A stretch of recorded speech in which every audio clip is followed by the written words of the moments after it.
Thank you for coming today. My hope is to talk about negative relationships, actually, and then smuggle in healthy relationships at the end of the talk. I wanted to try to use this as a bookend for all of the conversations for the wellness series. So we've talked about conflict, healthy, unhealthy communication styles, shame, anxiety, anger. And now I'm trying to sort of take all of those and wrap them into how do these things negatively impact our relationships, and what can we do to sort of transfigure them in a way that can lift up our relationships and bridge us back into unity. I wanted to start with a script from a movie that two of our wonderful volunteers are going to play out for us. Has anyone seen the movie called The Breakup? It's Angelina Jolie and Vince Vaughn. We got one person. Okay, that's good. I need to watch after. It's pretty good. Actually, I feel like the movie is, like, it's okay, but this particular scene is a perfect representation of what we're going to talk about. How all of these things that we've talked about, anxiety, shame, anger, negative communication patterns, all lead us into behaving in certain ways in relationships that link us into negative patterns that we get stuck in. So we're going to really highlight that. And then at the end, I'll try to give just a few ways that we can break those cycles and find unity. So, Stephen and Anna, do you want to stand there or come up front or sit or? Come on, let's hear it, Brooke. Is there going to be a slap?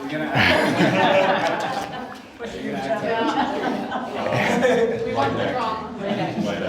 Everybody has a copy of the transcript so you can follow along. I wrote it all out because I think it's important enough to write all out. And we'll return back to the transcript as we go through the talk today to reference it for examples. Basically, all you need to know is there's Brooke and Gary. They just had a dinner party. They're married, barely at this point, leaning towards divorce, having a lot of conflict, and Gary's ready to play some video games, and Brooke wants to do the dishes. I think that's all you need to know. Take it off our actors. I'm gonna go do the dishes. Cool. It'd be nice if you helped me. No problem. I'll get them a little bit later. I'm just gonna play this video game here for a little bit. Gary, come on. I don't want to do them later. Let's just do them now. It'll take 15 minutes. Honey, I'm so exhausted. I just honestly want to relax for a little bit. If I could just sit here, let my food digest, just try to enjoy the quiet for a little bit. You know, we can clean the dishes tomorrow. Gary, you know I don't like waking up to dirty dishes. Who cares? I care, all right? I care. I slaved all day cleaning this house and then cooking that meal, and I also worked today. It would be nice if you said thank you and helped me with the dishes. Fine, I'll help you do the dishes. Oh, come on. You know what? No, that's not what I want. You just said you want me to help you do the dishes. I want you to want to do the dishes. Why would I want to do dishes? Why? See, that's my whole point. Let me see if I'm following this okay. Are you telling me that you're upset because I don't have a strong desire to clean dishes?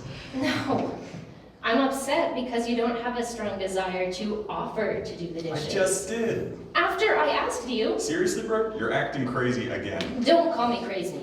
I am not crazy. I didn't call you crazy, I said you're acting crazy.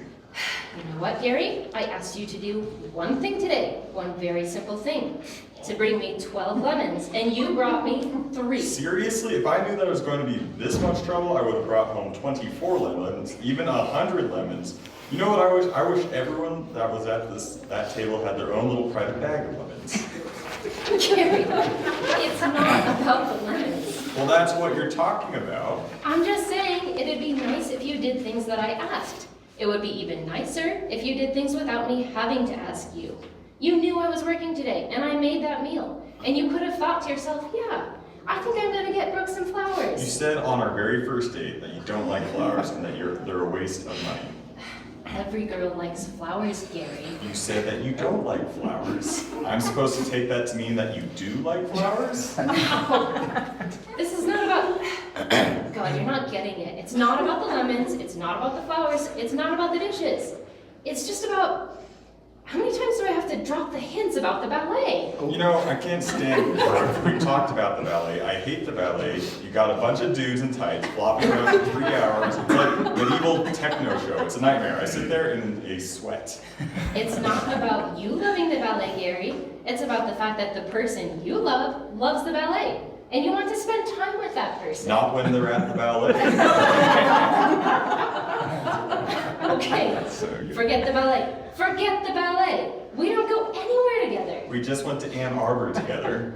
Ann Arbor to the Michigan Notre Dame game? You think that screaming drunk kids and leprechauns doing backflips, that's fun? Come on, man, I did that for you. How do you show up for me? I'm up on the bus every day for you. I'm slaving away to do the best tour guide in the city so I can make enough money to support both of us and hopefully you won't have to work one day. I want to work. All I'll ask, Brooke, is that you show a little bit of appreciation. That I just get 20 minutes to relax when I come home instead of being attacked with questions and nagged the whole damn time. You think that I nag you? That's all you do. All you do is nag me. The bathroom's a mess. The belt doesn't match. Hey, Gary, you should probably go to work. Nothing I ever do is ever good enough. I just want to be left alone. Really? Is that what you want, Gary? Is that what you want? Yeah. Fine. Great. Do whatever you want. You leave your socks all over this house, dress like a pig, play your stupid video game. I don't care. I'm What? done. What? I'm done. I don't deserve this. I really do not deserve this. I deserve somebody who truly cares. I'm not spending one more second of this life with some inconsiderate prick. You're a prick.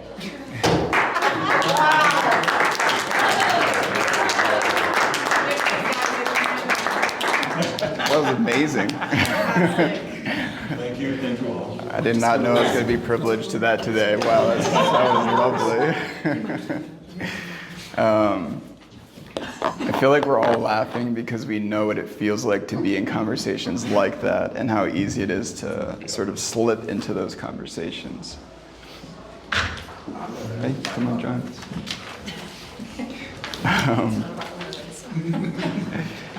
So the problem is we tend to get stuck in these patterns, these negative patterns, because we get stuck on the surface. Two ways that we get stuck on the surface. One of them is through topics, and then the other one is through trying to rationalize things, apply logic, or win some type of argument. And so I want to take you through the transcript real quick, just to show you how many times they do this, which is pretty much every line. Brooke talks about the dishes, not the fact that she's not feeling supported by Gary. And then she talks about the lemons, not about how she's not feeling supported by Gary. And then she mentions the flowers, the ballet, that we don't go anywhere together. And then finally, near the very, very end, she says, I deserve somebody who truly cares. And so it takes her to the very end of this entire argument when she knows that basically the whole thing is blown up and there's nothing really left for them to reclaim, to finally share the thing that she's actually feeling.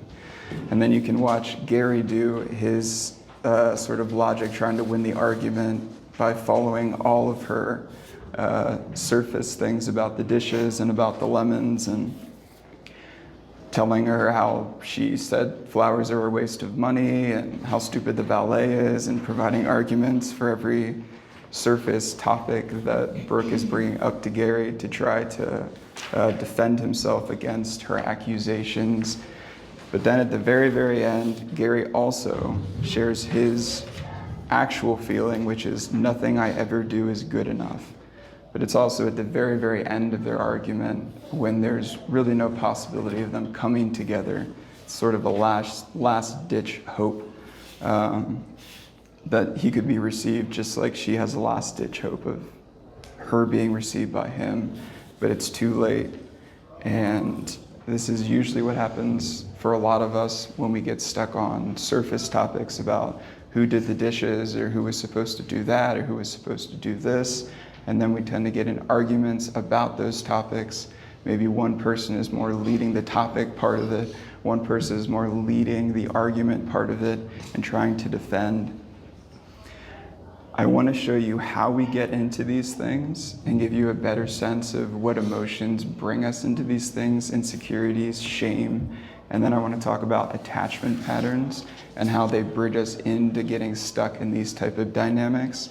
And then we can pause at the very end and talk a little bit about how do we break those cycles? How do we go into deeper things that are more real before we get to the end of the argument and both people have lost in some sense in the conversation?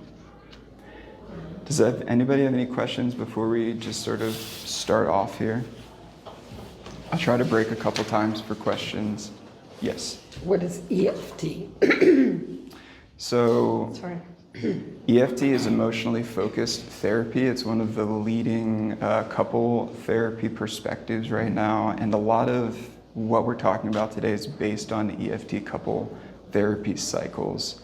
A lot of the other therapy models include stuff like this, but EFT I think does a really good job of exemplifying it the best. And I'll talk more about EFT at the end if people are interested or wanting resources or wanting to read more about it.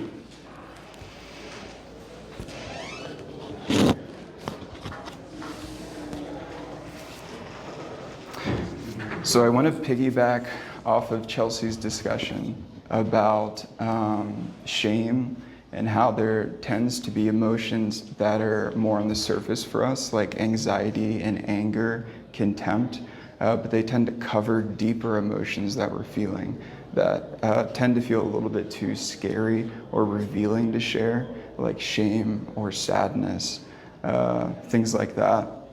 So if you look at the negative cycle, I'll explain how it all works near the end of this, so don't feel too overwhelmed by arrows that are spinning and things like that. But you can see the protective emotions and the vulnerable emotions. And so protective emotions, angry, invalidated, discouraged, anxious, frustrated, defeated. And the more vulnerable emotions are scared, sad, shame. You can see this come up with Brooke and Gary. Both of them mostly Brooke going into being angry at Gary, blaming Gary, criticizing Gary, Gary defending himself. But at the end, they're able to sort of, against all odds, at least say their deeper feelings of what's going on, which is Gary saying that he, where is it? Nothing I ever do is good enough, so he feels that he's not good enough. And then Brooke saying that I deserve somebody who truly cares, implying that she feels that Gary doesn't care for her, and maybe she's not even a person that deserves love or is important enough to be cared for. We tend to not share those emotions, and we tend to lead with these protective emotions that feel safer. They're easier for us to access because they're conscious to us. They feel more powerful when we hold them. Anger feels more powerful. Anxiety feels more powerful. Criticizing feels more powerful. Defending feels more powerful. Things like saying, I don't feel I'm good enough, or I'm ashamed of, they don't feel that powerful. They feel very scary. They feel very risky. And so it's important to know that there are usually protective emotions that could sort of tempt you into you entering into those things. But as we enter into the protective emotions, it makes the other person also enter into their protective emotions typically, which then keeps us in our protective emotions. And then you have relationship cycles where you're talking about the flowers and the lemons and the dishes and the whatever, and you never actually talked about anything that's really going on for you.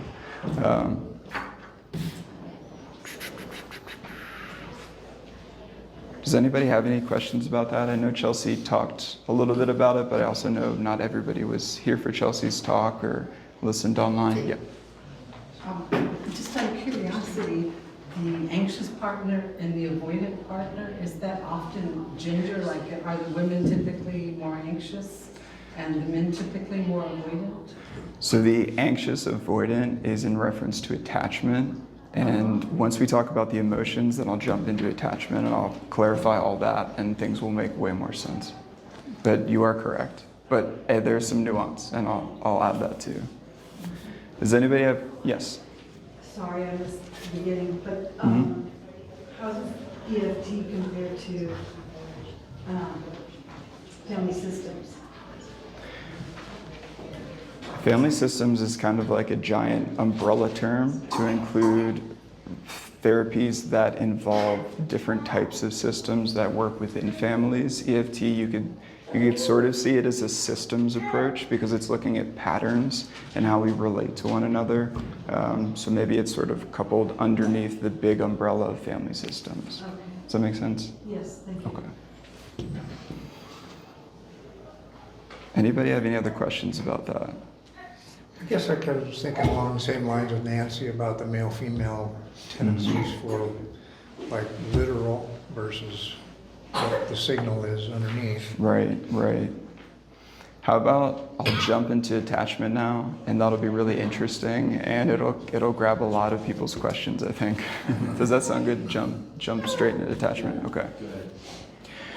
So people have probably all heard about attachment, the idea that the attachment bond, first between the parent and child, and then sort of more globally branched out into the couple relationship, the friendship. The attachment bond is sort of the most important thing to all of us, even when we're adults and we think maybe we don't need people as much, or we're self-sufficient, or whatever we think. Underneath of that is the importance of being connected to another person in a relationship that feels loving, secure, trustworthy, safe. A lot of us have experienced attachment relationships that are not perfectly loving, because none of us are perfectly loving. And so it tends to bring in insecurities in the attachment that we carry with us into our romantic, friendship, etc. relationships. And so we tend to have unmet attachment needs in relationship to our sense of self with other people. And a lot of them, they tend to be something like, I'm unlovable, I'm unwanted, I'm not enough, I'm not important. We tend to experience a lack of love from whoever it was that raised us, or maybe it's relationships that we fell into after that, friendship, romantic, that taught us that we're not good enough in some way, and we carry those things with us, deep inside us, inside of our vulnerabilities, and it feels very scary to share those things, because if you feel like you're not lovable, let's say, sharing that you're not lovable with somebody that you already fear thinks that you're not lovable is probably the scariest thing for somebody that feels unlovable to do. So we tend to guard those vulnerable emotions that bridge out of these not perfect attachment relationships with us through our life. And usually when we're trying to guard ourselves from the risk of sharing those emotions and being, I don't want to say re-traumatized, but re-experiencing that lack of love, we get into protective emotions that then lead into relational cycles that look like this, that keep us stuck. Because it really takes an ability to let go of the power of blaming somebody or defending yourself or whatever, to lean into the vulnerability of what's actually happening for you, to risk sharing that, to actually cultivate not only a connection, but to help cultivate a loving relationship that then can heal some of the unmet attachment needs that we get as we progress through life. Does that make sense, just sort of generally as attachment? Does anyone have questions about that? Yeah. This is like new to me too. So I'm just wondering, like, if you have an anxious mother, are you going to get an anxious attachment style? Or would you be more likely to get an avoidant? Or is it more gender specific? How about I'll say what anxious and avoidant are, since it seems like a lot of questions are coming in about it. So there's sort of a polarity in attachment, and we tend to fall towards one or the other. One of them is an anxious attachment, which is sort of a questioning if the other person cares. But in that questioning, you lean towards the other person to try to get them to see if they care. The avoidant side is also a questioning if they care, but there's a fear of approaching, and so you backtrack, you create distance, you create space from that person because you fear that they might not care. And so there's a coming toward with the anxious, but it's not a loving coming towards, it's sort of an anxious, frantic, tell me that you love me coming towards. And then in the avoidant, there's a desire to withdraw, to escape, to appease, to create distance because you fear that they might actually not care for you. Both of them are sort of originally from an experience of a lack of love, which everybody in this room has experienced because all of us also cannot perfectly love like Christ loves. And so we all have differing levels of avoidant versus anxious. Sometimes if you're anxious, you could be more avoidant with a different type of person. And so people pull out different perspectives of us. So I don't want it to seem like you're this or you're that. Circumstances can also make an anxious person start to do things like withdraw, even though they're sort of technically, generally more of an anxious attachment.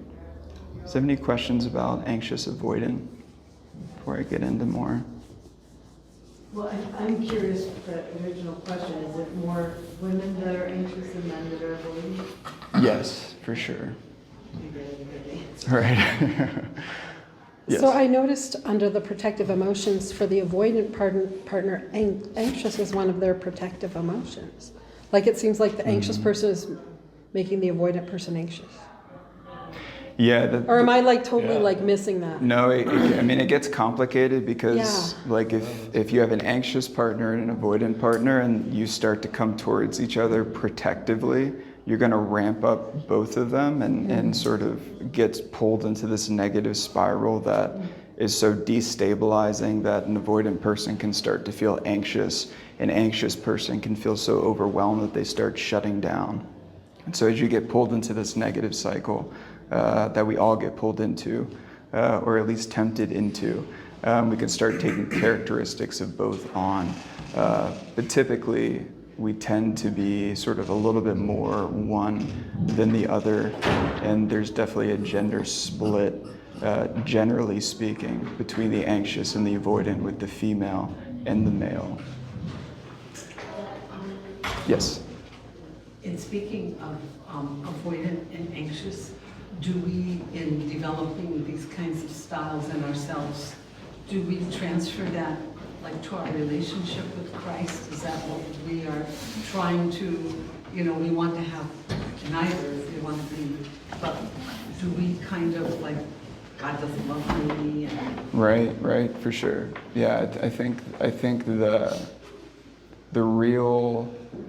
the idea and the real relationship with Christ is that Christ can heal the attachment because he's fully loving always.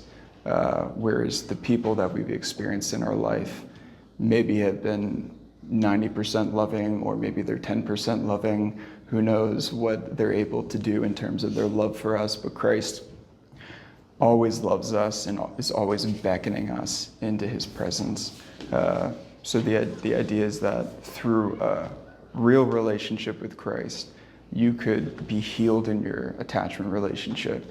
Just like if you were in a partner or even in a friendship relationship and that person really showed you love and you accepted that and received it, you could get healed from your original attachment pattern. And so there's a hope that sort of the anxious person can lean more towards the middle and the avoidant person can learn to lean more towards the middle as they experience more loving relationships in their life. But the temptation and the cycles definitely sort of, there's a gravity towards, if you don't do anything, you're probably sort of leaning more anxious and leaning more avoidant, creating more conflict, getting stuck in it. And the more you get stuck in it, the harder it is to break free of it. Just like in the transcript or the experience in the breakup where, at the very end, they actually say their vulnerable emotions. but the cycle is so solidified at that point in the relationship that it's almost meaningless that they shared their vulnerable emotions at that point, because no one's really listening on both sides. But I think what you said too, that an anxious person, a person with an anxious attachment versus an avoidant attachment will probably see Christ in that way, sort of grabbing at Christ and trying to pull him closer anxiously, or sort of avoiding and trying to hide things from Christ. I'm sure that likely happens. Do these two sort of natures, the anxious and the avoidant, always come from those emotions and unmet attachments? Or could there be something about someone's personality that kind of makes them seen that they're an avoidant partner or anxious partner? Like if a man is very stoic, not very emotionally sensitive or intelligent in that realm, just by his personality, he's like that. And it's not necessarily stemming from an unmet attachment, that he kind of fits the nature of an avoidant partner. And likewise, you can have someone else who's maybe kind of like OCD in a sense, and make sure that things are in a row, and kind of seems in that anxious partner category, but not because of unmet attachments. So could it just be like a personality dichotomy? Avoidants have plenty of emotions though. Yeah, I would say there's a sort of chicken and an egg dynamic to your question that is real and mysterious. But I would also say that if someone's anxious versus avoidant, the stoicism is like, there's a person that could be stoic, but you could feel them as disconnected from you, and then there's somebody that could be stoic and you could feel very connected to them. And so I would say the stoic person that you feel very connected to probably has a more integrated attachment style, even though they've sort of cultivated the stoicism or whatnot. But the person that you feel really disconnected from and they're stoic probably is indicating there's some type of avoidant attachment pattern that has probably roots in their childhood and beyond. Does that make sense? Yeah. Does anybody else have any other questions about anxious, avoidant? I do want to... As you go on, are you going to get to the vulnerable emotions and how they're the same for both? I mean, obviously that's probably on purpose, that Right. it's all coming from the same place, but just expressed differently. Mm-hmm. And this is sort of how personality can play a role, I think. Like, at the heart of the person, I do feel like there's these fundamental feelings that are very vulnerable, and they're usually very shameful. I feel like shame is sort of a primary deep emotion. Sadness can be a deep emotion, but could also potentially be a protective emotion. Just like anger tends to be a protective emotion, but if you've learned that you should never be angry, angry could actually be a very vulnerable emotion for you to share. And so there's an aspect of shame that I think all of us experience, and there's a fear related to that. And then out of that shame comes sort of a hierarchy of depth of different types of experiences or feelings, like the sad or the anxious or the angry sort of comes out of the shame. Does that answer your question in terms of the shared sort of vulnerable emotion versus how it can start to get personalized based on not only our attachment pattern and our relationships, but also maybe how our personality is oriented? Like some people are a little bit more, empathic or empathetic, and other people are more logical, and there's nothing necessarily inherently wrong with either of those positions. But if our attachment pattern is also sort of tilted in that way, then it could tilt us away from people in some sense and into our own predispositions. Mm-hmm. Yes? I know we started talking about this before we were recording. but you usually see like an anxious partner and an avoidant partner. You don't usually see like two anxious attachments or two avoidant attachments. Yeah, it's pretty common. I do feel like there's some weird magnetic thing that tends to happen in relationships that there's an idea, there's this thing called the Big Five personality assessment or test, and it's sort of like the most quote unquote legitimate psychological personality assessment outside of other ones like the Enneagram and other things. But there's 5 different personality traits on it, and the idea is that you want somebody that's different from you in some of the traits, but not all of the traits. There's an importance of sameness in shared personality, but also a very important aspect of having difference in personality. And if you find someone that's the same exactly as you, it's sort of boring. But if someone's too different, the risk of conflict and being able to negotiate that conflict based on your own sort of attachment patterns and whatnot is also risky. And so you want some shared and some not. But I do feel like there's what those 5 are? It's ocean. So it's openness, conscientiousness, agreeableness, extroversion, and neuroticism, which is sort of like negative emotion. And yeah, I was just gonna say, I think there's a weird magnet of relationships that like we're pulled towards people that are different. And I think it can create a lot of conflict, but I do feel like there's this sort of healing aspect of finding the person that's different. Those different people tend to have characteristics of our parents and other things that maybe we haven't dealt with internally, and so we can find healing in those people that are different from us. And there's an interesting magnet of relationships that I think also the attachment patterns and the polarity there sort of brings in. So the saying opposites attract is pretty accurate. Right. Just don't go too opposite. Okay, so I have a follow-up question. Okay. I'm sorry, I'm like asking No, so many please, questions. I I'd love much this. rather just talk about it. So we're talking, anxious and avoidant are basically magnets for each other. What about for relationships that you don't have a choice with, like sisters, anxious? You know what I mean? Like, Right. So- Yeah, because it depends on, and we're bridging into the complexity of family I've got dynamics. several of those, by the way.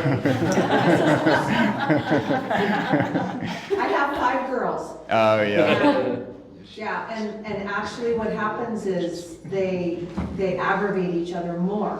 Like, they have a harder time, I think. They have like if you have an anxious sister and an anxious sister, they have a harder time dealing with each other. Right. Than the opposites. Yeah, I could see that.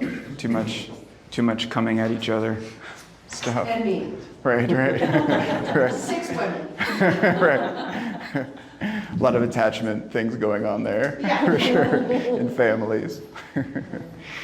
Well, I do want to go through the transcript quickly because I think it's a good example of how does anxious and avoidant sort of play out, because Brooke is very obviously anxious and Gary is very obviously avoidant. And you can see how Brooke continues to do very anxious attachment style things towards Gary in terms of saying all the things that he's not doing right, and that he doesn't do the dishes, and he's lazy, and that he didn't get lemons, and the flower thing, and the ballet, and we don't go anywhere together. She's sort of constantly trying to get Gary and pull him closer, but she's not doing it in a loving way. She's doing it in sort of a demanding, criticizing way, which is pulling Gary into his avoidant attachment style, where he's trying to constantly appease. You can almost feel Gary being like, maybe I'll get her this time and then she'll leave me alone and I don't have to do anything. He's trying to avoid it. He's trying to get some distance from it. He's trying to just appease her with his logic and whatnot, but then that only makes Brooke feel even more so that he doesn't care. Like, if you really cared for me, you'd be listening. You wouldn't be arguing with me. You wouldn't be trying to prove your point. And so as they keep going back and forth with their attachment styles, both their attachment styles ramps up and gets sort of even more ridiculous with the whole ballet and the game thing. It sort of peaks at this like ridiculous thing that we can all connect with. I have a question about the dialogue. So the whole thing is kind of the highway to hell, right? Right, for sure. So, but it seems like there's a lot of off-ramps that are available to both of them. Yeah. So can you maybe talk about, like, okay, she did this, where could he, like, how could he exit from Right, that right. highway to hell? The and exit get off plan. there? Or where could she have done the same thing with what he was saying? Like, is there, how is it, I guess it's a question of practicality or pragmatic, like, how does it work? Right. Where was the escape routes? That's a good question. You're bridging me into my final talk. Ah. Let me make sure we didn't miss anything.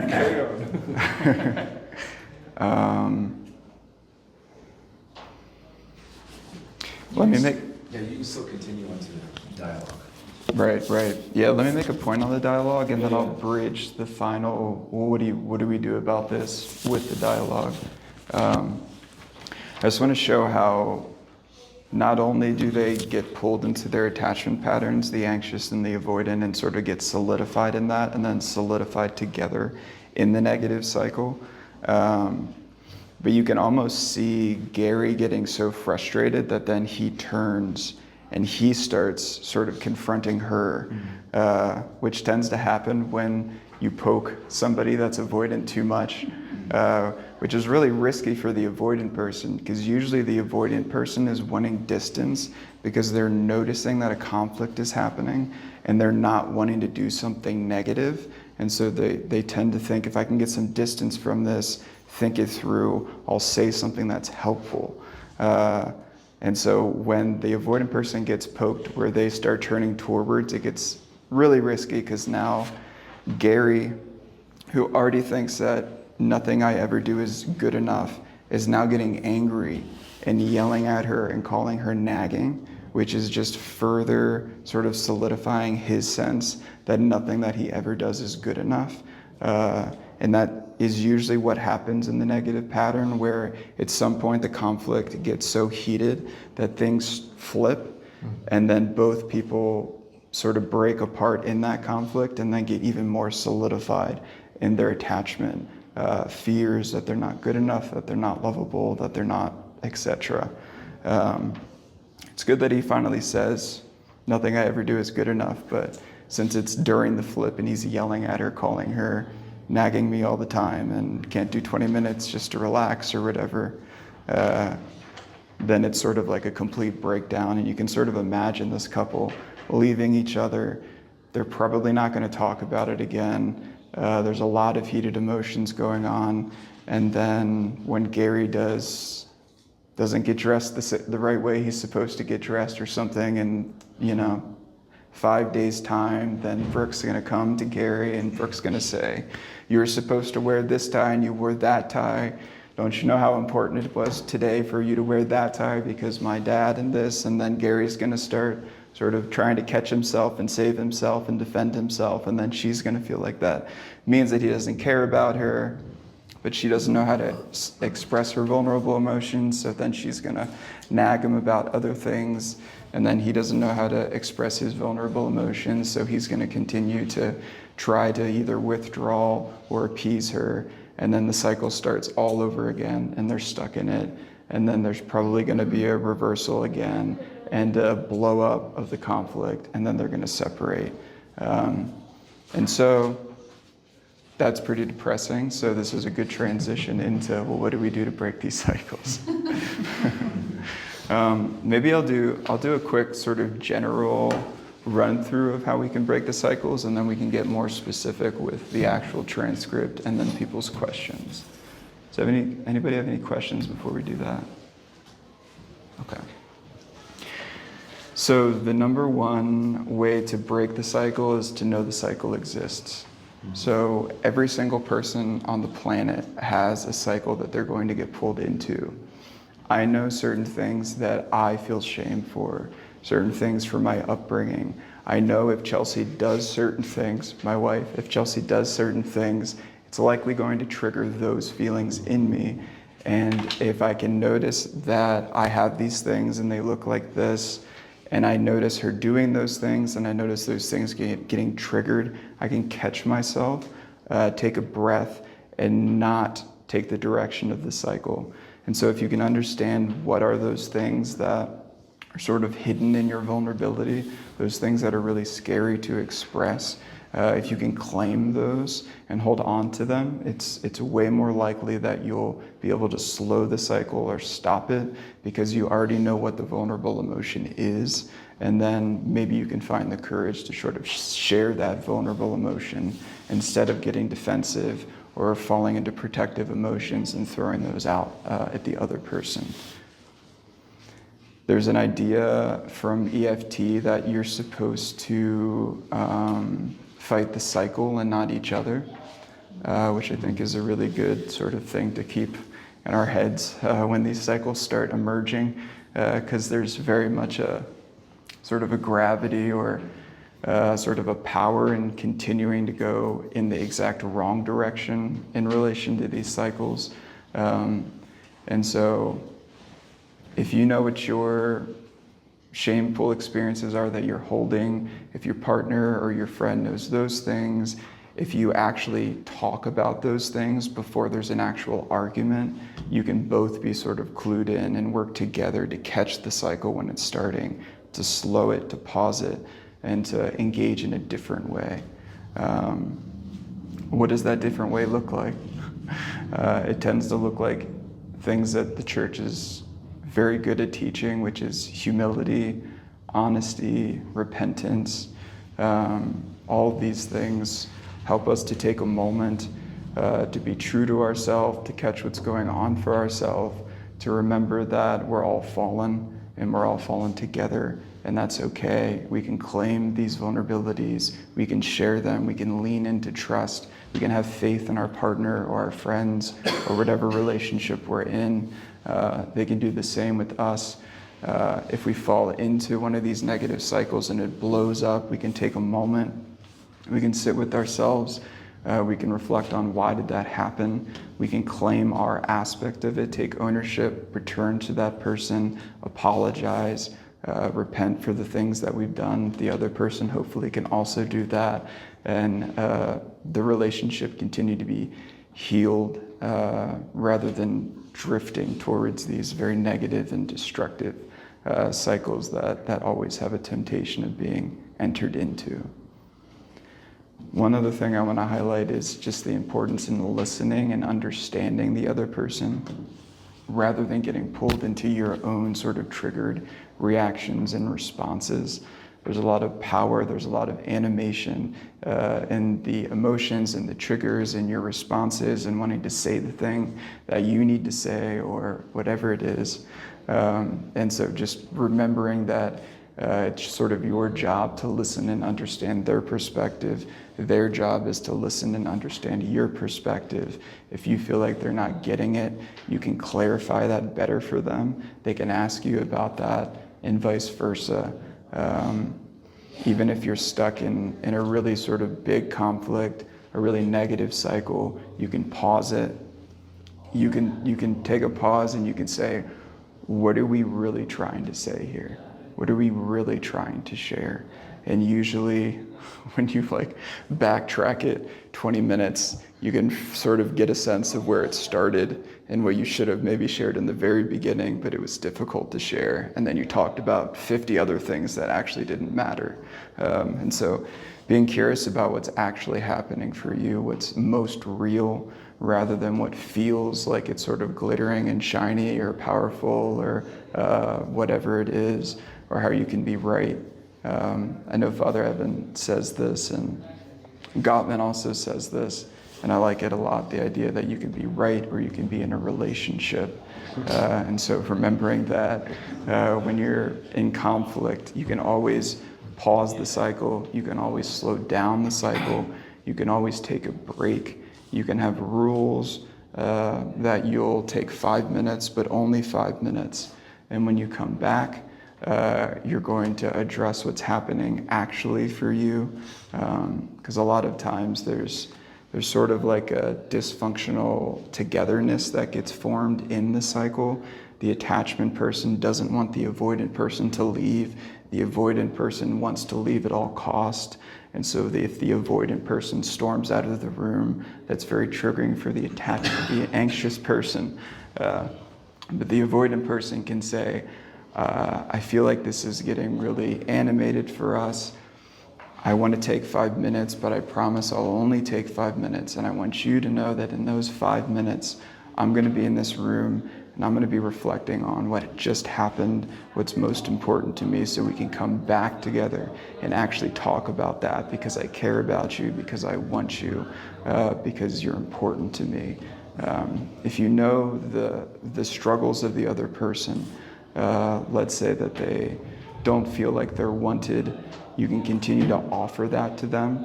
Like, I know that me leaving is going to make you feel that I don't want you, but I want to clarify that I do want you. You're important to me. I care about you. I love you. But I'm afraid that I'm going to say something that might make you feel the opposite. And so I want to take 5 minutes to sort of break and pause so I can come back and truly care and love you in the way that you deserve. Trying to reframe it and provide your partner, your friend, with things that can make them feel safe and secure, even if there needs to be some break or a pause in the relationship to try to reorient in a positive way. I just threw out a lot of different things. So what are people's questions or thoughts on how breaking the cycle can happen? What if you're dealing with someone who's so opposite personality? You try to explain to them your perspective, and they keep making judgmental statements. And then when you say, I feel judged, they're like, oh, I didn't say anything. It's kind of like... This is where I pull like the very get me out of the jail card, like therapy's great. At some point it's like, or even just a trusted friend, you know, like a trusted friend that you can go to and they've got both of your interests in mind and they know the cycle. They know some of the pitfalls, you've shared it with them, they're a trusted friend, they can help you navigate it and sit there. That's basically what a therapist does. A friend can also do it. I think at some point you just got to bridge into that, and then if that doesn't work, then other things are then discussed.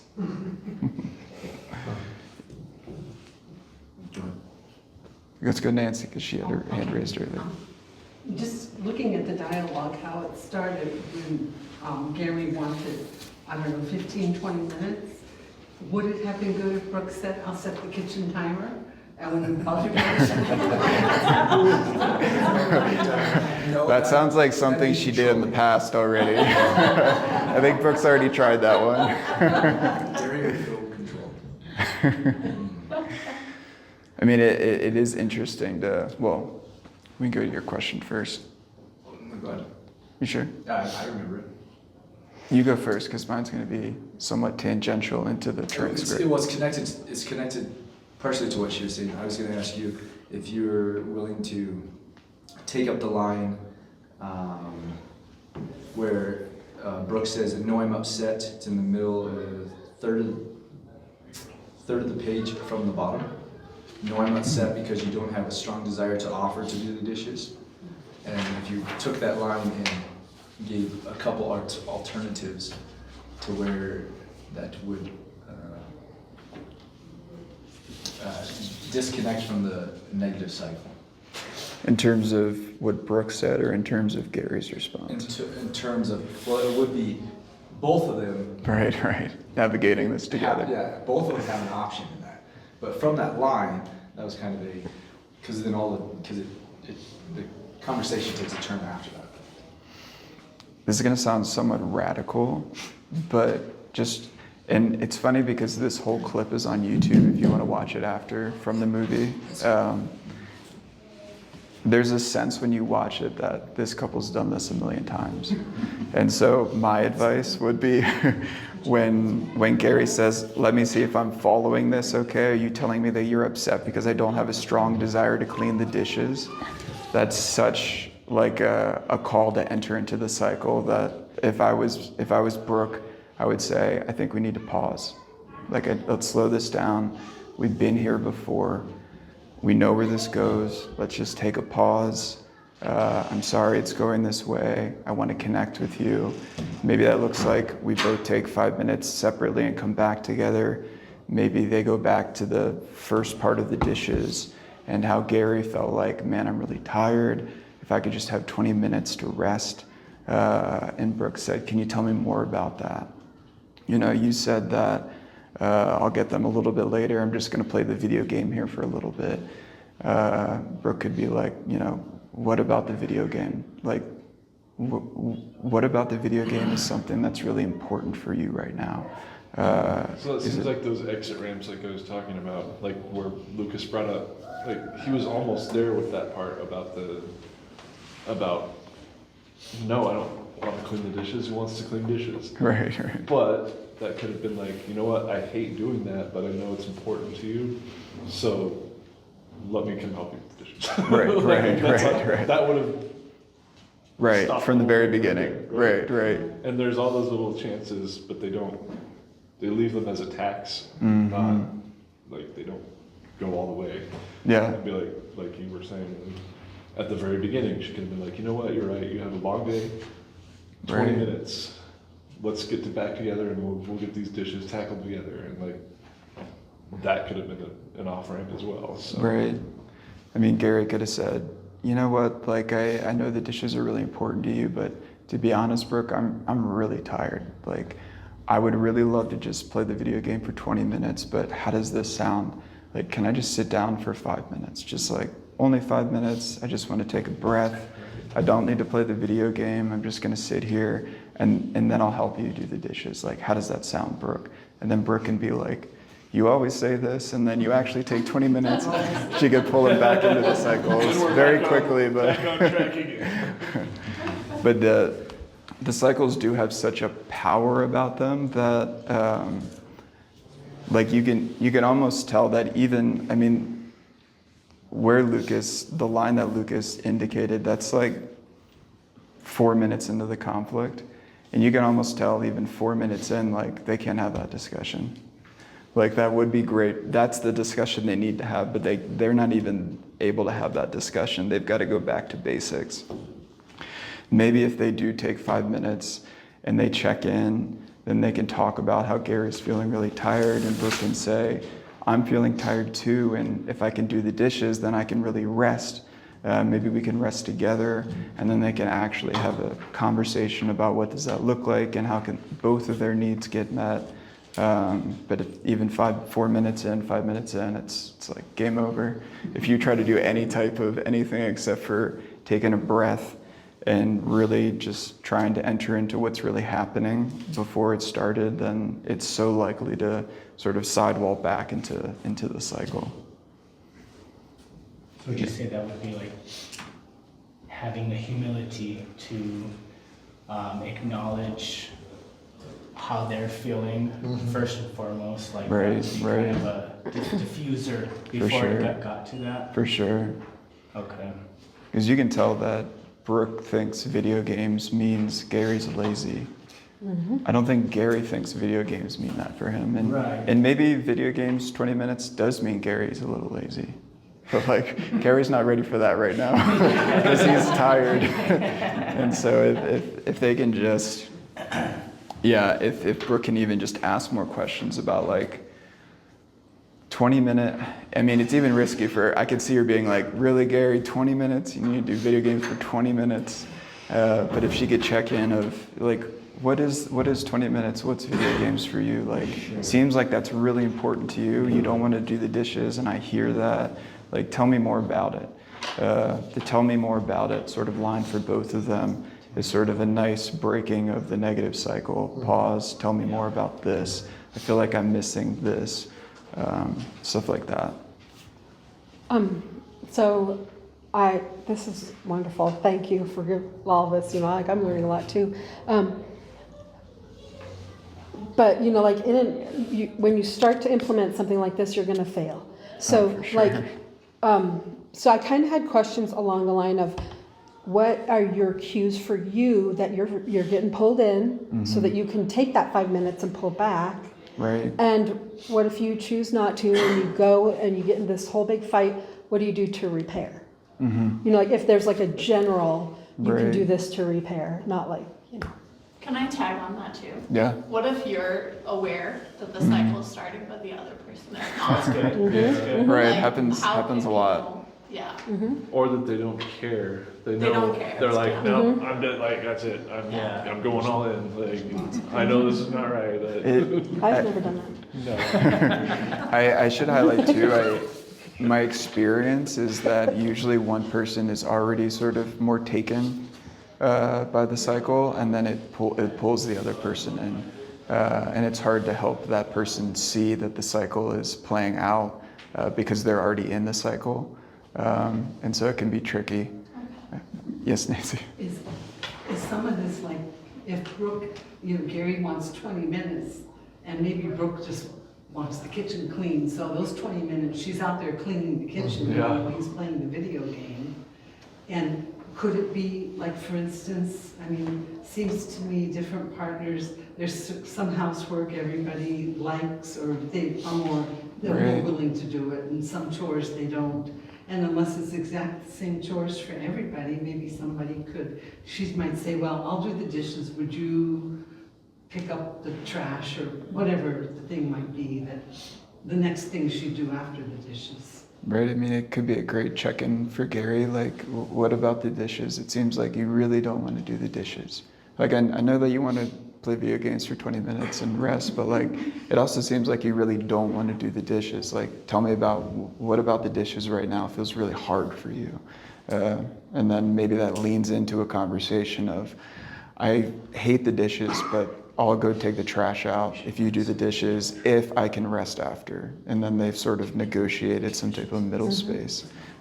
Check-ins are usually great ways to help slow or break the cycle from taking over. So this is a little bit of a convoluted question, but I'm thinking about, hypothetically, if someone were a perfectionist, can you speak to when to have the prudence to begin a conversation? Because I know, for me, like I'm going back to this line of cool. In my mind, at that moment, I would be thinking, I'm feeling something is off, but I can't perfectly articulate what's off, and I don't know how to verbalize this in a way that diffuses the situation and is prudent, so I'm gonna take 48 hours, so I perfectly understand my emotions from a bird's eye view before I initiate a conversation. And I know that I've been given feedback that can be hurtful too, because you're not coming to a conversation with emotion that shows that you care. You're coming with a very dispassionate way of talking about things. So I'm wondering about just kind of backing up to the very beginning of that cycle. When is the moment when you begin a conversation knowing that you're not going to be able to perfectly articulate things versus when is it good to take that pause? Because I think we've been talking a lot about the pause is needed once you're in the cycle. But obviously if you have too big of a pause, the conversation never begins. Right. So what's the balance there? It's probably related to sort of attachment and then people's differing needs for security. Like, I know that for myself with Chelsea, if there's an offhanded comment or something, I could start to feel like frustrated or other things, but then like maybe it gets paved over by, something, but then there's other times where it gets to a point where I'm like, okay, this isn't helpful for us anymore. Like we need to sit down and actually talk about this and like check in. So it seems like there's a twofold question. One is like, where is that point? And then the other one is, do you have to check in immediately in that moment, or can you take some time to think about it and reflect on it and then come back? And my answer will be annoying, but I feel like it's somewhat up to your partner and what they're willing to do. If they're willing to give you 24 hours and like that doesn't make them feel anxious or something, then I think that's perfectly fine. And if they're like 12, 24, that's crazy, but I'll give you like 1 hour, and you think 1 hour doesn't sound great, but maybe it'll be enough time. You know, sort of the negotiation between the two parties, I think, is more. Yeah, will provide more of an answer than sort of a general sense of what are you afforded in any given moment.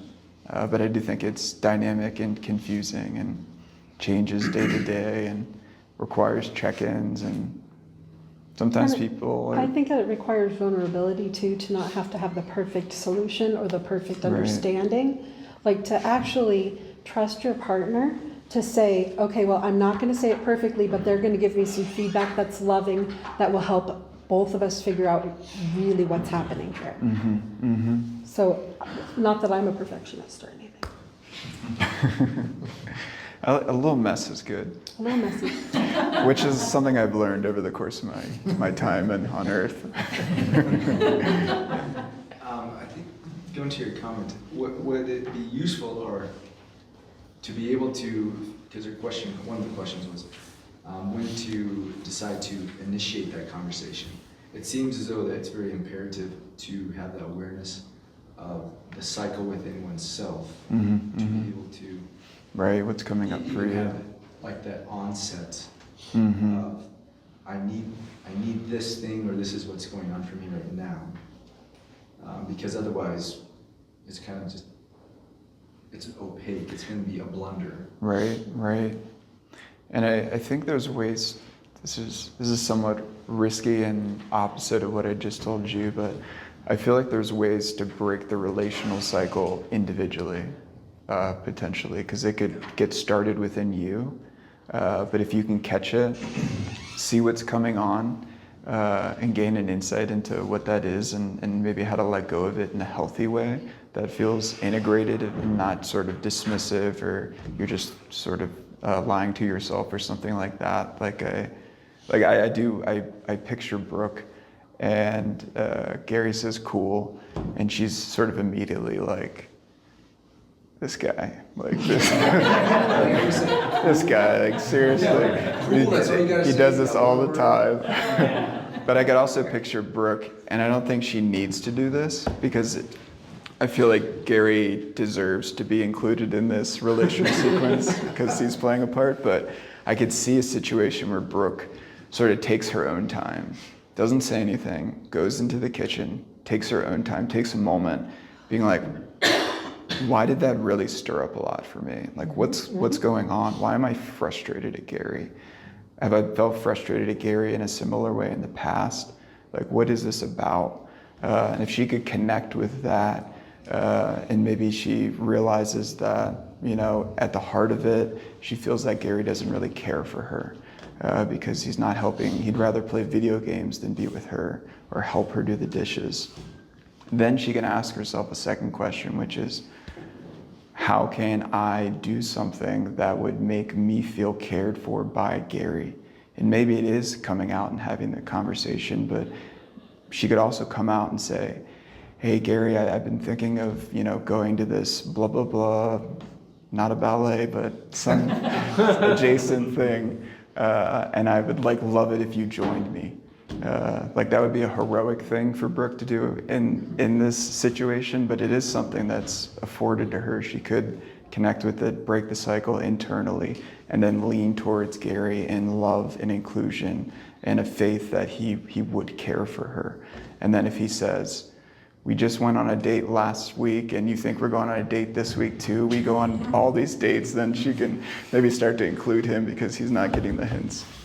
Does that make sense? I mean, a good relationship has to be some sort of compromise sometimes, right? Is that the right word, compromise? Negotiation. Negotiation, yeah. So, it can't be that she gets everything she wants all the time. Right. And then he's just walking around like a whipping post, I don't get anything I want, but I do everything you want. Right, So right. that's gonna be a negative. It's a great cycle setup for a as well. negative cycle, right? So at some For point, sure. they both have to be like, you need to do something for her because you're on her team and you love her, Mm-hmm. but she has to give up some of the things that she wants done all the time because you're on the same team and you love him and you don't need to put that all on him. So Right. it's like this constant negotiation, I guess. Right. Which is why we have therapists. Yeah. Right. To negotiate, to navigate the negotiation. I do want to read a couple quotes because that reminds me of one of the quotes, and I forgot that I had quotes to read at the end. But there's 3 short quotes, and they're all from Sue Johnson, who's the founder of EFT. And I'll read the one that I think relates to what you're talking about. But in a loving relationship, we are poised together delicately on a tightrope. When the winds of doubt and fear begin to blow and we panic and clutch at each other or abruptly turn away and head for cover, the rope sways more and more and our balance becomes even more precarious. To stay on the rope, we must shift with each other's moves and respond to each other's emotions and vulnerabilities. As we connect, we find balance together. Another quote, love is a constant process of tuning in, connecting, missing and misreading cues, disconnecting, repairing, and finding deeper connection.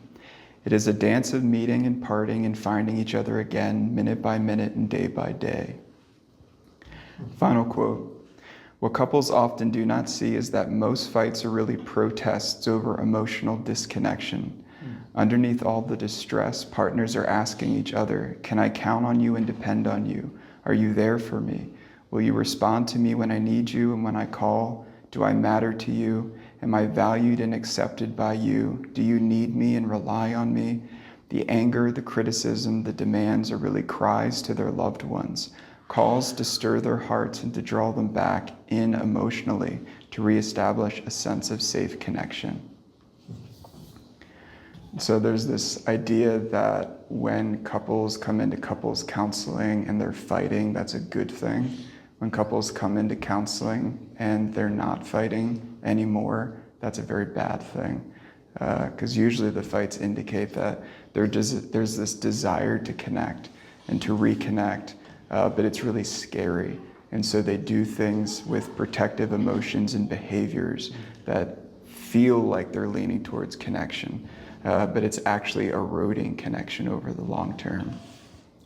There's also an idea in therapy that, I can't remember, they did this study, like longitudinal study over multiple sessions for multiple therapists, and they found that the therapy, no matter what the modality was, if it was EFT or CBT or whatever it is, like one of the strong predictors of successful therapy was not that there was never a disconnection or a rupture in the relationship between the counselor and the couple or the counselor and the client, but that there was many ruptures and disconnections, but they all led to repairs and then greater connection.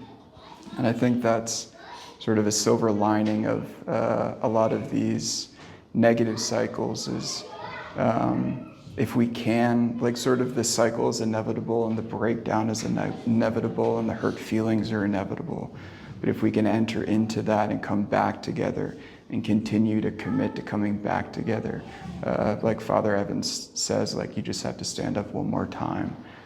You're actually fostering a depth of connection that is the real sort of safe and secure connection attachment-wise that can help to not only heal your attachment patterns and the lack of love in your life, but can sort of heal your soul in a deeper sense by your ongoing commitment to continue to sort of bear and share your heart with another person, even though in the moment it feels like the worst possible thing to do or the stupidest thing to do. So I think it's a good thing to end on. Love doesn't just happen, right? Right, it's hard work. You have to work on it. Right. 1 Corinthians 13, you always have to go back there. Right. Does anybody have any last questions, thoughts? Yes. If the problem, this attachment problem, and which creates the connection problem, if all of that really is rooted in the attachment bond from childhood, do the two of the couple, do they need to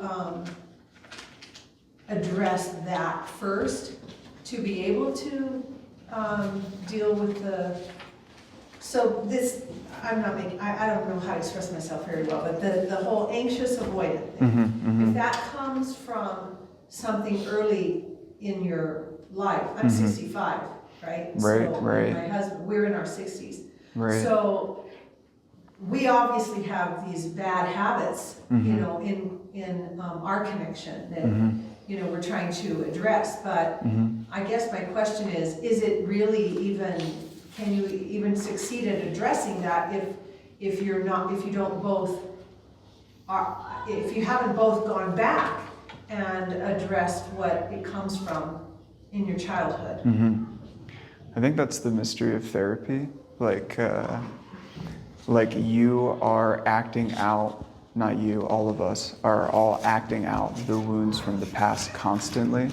And so if you share something that's vulnerable, that's wounded with another person and receive love, the past is being healed. So you don't necessarily need to go back, because the back is also in the present.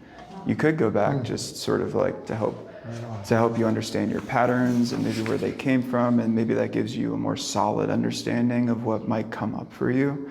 But as long as you're sort of allowing yourself to experience the vulnerability, to find courage in sharing the vulnerability, to trust in the love that is being provided from another, if love is being provided from another, it heals the past in a way that doesn't make you have to go back there.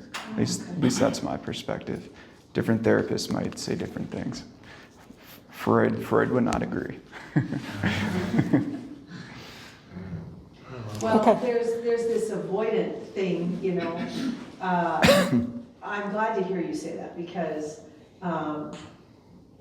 I think my husband would just as soon not go back there. It's like, you know, yeah, can we just, and I'm like, let's go back and figure it all out, you know, Right. kind of a thing. But yeah, that's good to hear that it's possible to do the healing right here on this level, you know, without him being forced to, you know, go back and all this stuff he has no interest in. Right. And I mean, you see that in counseling sessions too. Like there's many times in counseling sessions where I'm not seeing a, you know, 50-year-old man, I'm seeing like a 6-year-old boy, and I can feel the presence of that reality in that 50-year-old man, and it's being healed. He's being healed while the boy's being healed. Like the vulnerability contains the past in some sense, and so if we can connect with it and expose it and share it, we're also sharing the past in a way that is very mysterious. And so I don't think you have to go there sort of from a psychological, figure it all out. Obviously, I'm fascinated with stuff like that, but